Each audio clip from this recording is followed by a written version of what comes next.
इस वीडियो में हम आपको सी लैंग्वेज में दो नंबर को ऐड करने का प्रोग्राम बना के दिखाएंगे कि कैसे आप किसी भी दो नंबर को ऐड कर सकते हैं सी लैंग्वेज में प्रोग्राम की मदद से। तो चलिए हम अपना प्रोग्राम स्टार्ट करते हैं। तो सबसे पहले आप देख सकते हैं हमने studio.h हेडर फाइल को इंक्लूड करा है और ये हमारा मेन फंक्शन है। तो ये किसी भी सी लैंग्वेज के प्रोग्राम में आपको इतना कोड लिखना ही पड़ेगा क्योंकि ये सिंटैक्स का पार्ट है। अब हम जो लिखने जा रहे हैं ये हमारे ऐड टू नंबर का पार्ट होगा, ठीक है, हमारे प्रोग्राम का हिस्सा होगा। अगर मैं अभी आपको बोलूँ प्रोग्रामिंग आप भूल जाओ, दो नंबर को ऐड करके दिखाओ, मैंने आपको दो नंबर दे दिए, एक मैंने दे दिया 67 और एक मैंने दे दिया आपको 54। अगर मैं बोलूँ इनको ऐड करो तो आप बीच में क्या करोगे, प्लस ऑपरेटर यूज़ करोगे और इन दोनों को जोड़ दोगे और इनका जो भी रिजल्ट आएगा आप क्या करोगे, यहाँ पे लिख दोगे। ऐड करेंगे तो कितना होगा 121। तो बस इसी काम को प्रोग्रामिंग के जरिए कैसे करना है, सेम यही काम हम प्रोग्राम में भी करेंगे। बस हमें क्या करना होता है प्रोग्रामिंग लैंग्वेज में, इन दो नंबर को लेने के लिए वेरिएबल लेना होता है। तो सबसे पहला नंबर है हमारा 67, तो इसके लिए हम क्या कर रहे हैं, एक वेरिएबल ले रहे हैं इंटीजर टाइप का ए नाम का।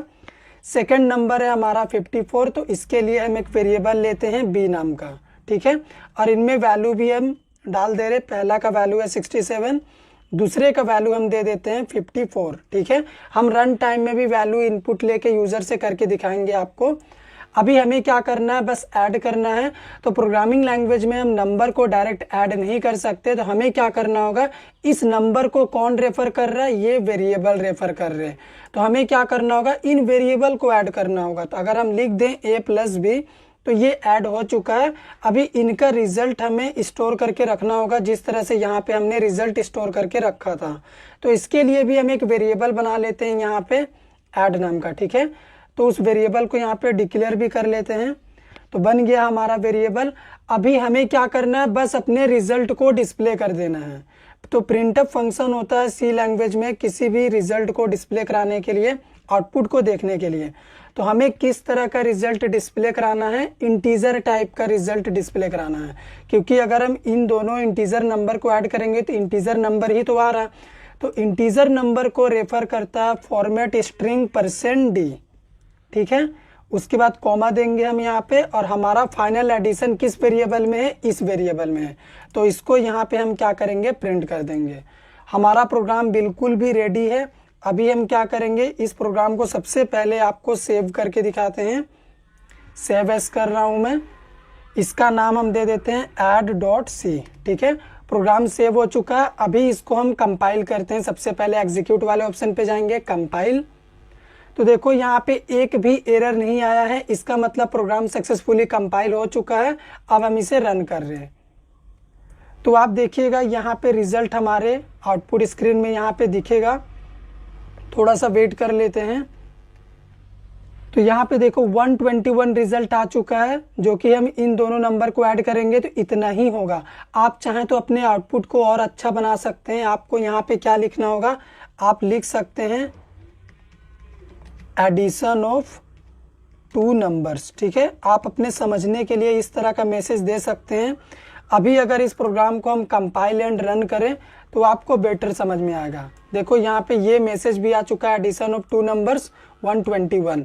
तो ये हो गया पहला तरीका। लेकिन इस तरीके को आपको बिल्कुल भी फॉलो नहीं करना है, क्योंकि अगर आपको बोलूँ कि अभी कुछ नए नंबर को ऐड करो तो आपको यहाँ पे प्रोग्रामिंग पार्ट में आके चेंजेस करना होगा। जैसे मैं बोलूँ 10 और 20 को ऐड करके दिखाओ, तो आपको देखो यहाँ पे वैल्यू बदलना पड़ रहा, प्रोग्रामिंग पार्ट में चेंजेस करनी पड़ रही, उसके बाद जाके हमारा काम हो रहा। तो ये रस्ट काइंड ऑफ प्रोग्रामिंग है, हमें इस तरह की प्रोग्रामिंग नहीं करनी है। देखो 10 और 20 का रिजल्ट 30 आ गया। तो हमें किस अप्रोच पे जाना है, हमें इस अप्रोच पे जाना है कि जब हम प्रोग्राम को रन कराते हैं, जैसे हम प्रोग्राम को रन कराते हैं तो ये जो आउटपुट विंडो आता है यहाँ पे हमें नंबर इनपुट करना पड़े, उसके बाद रिजल्ट आए। रन टाइम में वैल्यू हम इनपुट लेना चाहते हैं, तो उसके लिए इनपुट लेने के लिए सी लैंग्वेज में स्कैनअप फंक्शन होता है।